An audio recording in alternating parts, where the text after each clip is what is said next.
What happens if you try and cancel that membership?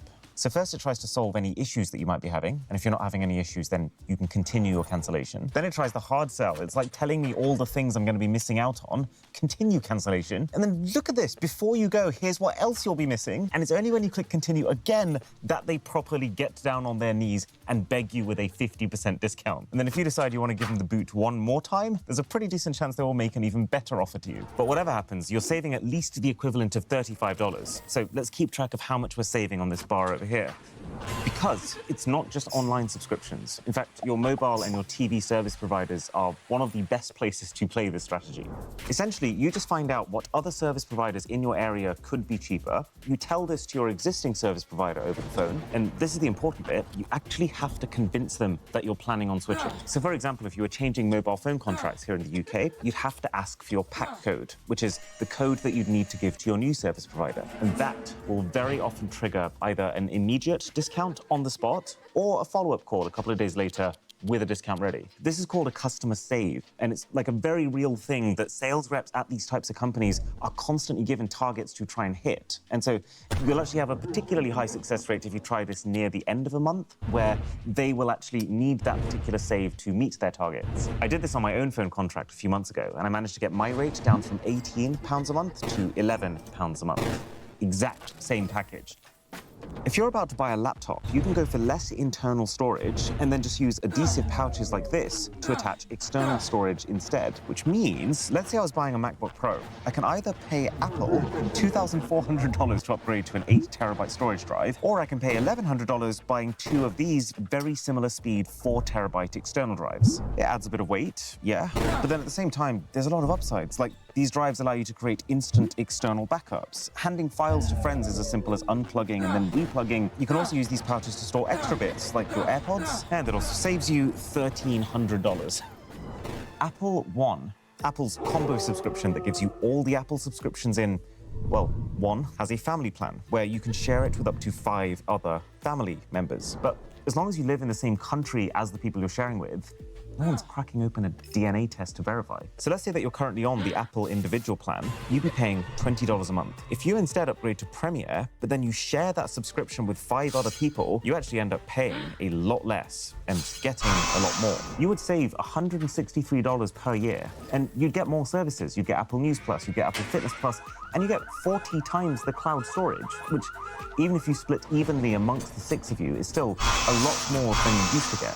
Oh, and this family plan trick, it applies to many subscriptions. So just as another example, a year of Nintendo Switch Online is $20 a year. The family plan is $35 for up to 8 people, which ends up as a quarter of the price per person compared to a solo membership. And you still don't need to live at the same address. If you're ever in the market for a new camera, then using a grey market site like Panamos or eInfinity can straight up save you 25%. These sites are completely legal, but they just exploit a loophole in which most of this gear is far cheaper in Asian countries because of lower sales tax and just more competitive pricing. So these companies just take stock from there and they sell it directly to Westerners. So you're not going to get much in the way of an in-store warranty, but if you're buying something that you feel is pretty reliable, then it's a very easy way to save a straight up $1,000 on your camera body and lens. And also, while we're on cameras, you can get, no exaggeration, 97% of the experience by buying a model from a few years ago at like 60% of the price. And it's just because the camera market is so mature nowadays that each new generation is making very minor tweaks as opposed to big shifts. So for example, you can very easily find a Sony a7 III for around $1,300 new. The a7 IV is $2,000, and it's not going to affect the images you can take. The vast majority of people will be better off taking that $700 saving and just putting it into better lenses. If your TV is starting to get slow, but you're still happy with the picture quality, then instead of replacing the whole thing, just buy an Apple TV 4K box, and it will essentially swap out the old, sluggish brains on your TV for a completely new, very fast brain, along with this swanky metal remote that will actually make it feel like a new experience. And you can get one of these for pretty much nothing over $120, saving you at least a few $100s if you now no longer need to go out and buy a new TV. If you've got an iPhone, then Apple TV is a bit of a no-brainer, but I've also got friends who've got Android phones for which they still prefer the slickness of Apple TV as opposed to the Google equivalents or the Roku equivalents. For smartphones, last year's flagship phone is almost always a better buy than this year's mid-ranger, if you can find it new from a reputable company. It might seem like newer is always better, but mid-range phones in almost all cases are just using older parts anyway. It's just that they also happen to have less software support, worse quality cameras, worse build quality, the list goes on. So as an example, the Google Pixel 9a is Google's 2025 mid-range phone at $499. But it really doesn't make any sense to buy one at that price, given that you can get the actual flagship Google Pixel 9 from 2024 for a little more at $599 and have a far better experience that, importantly, is also going to last you longer.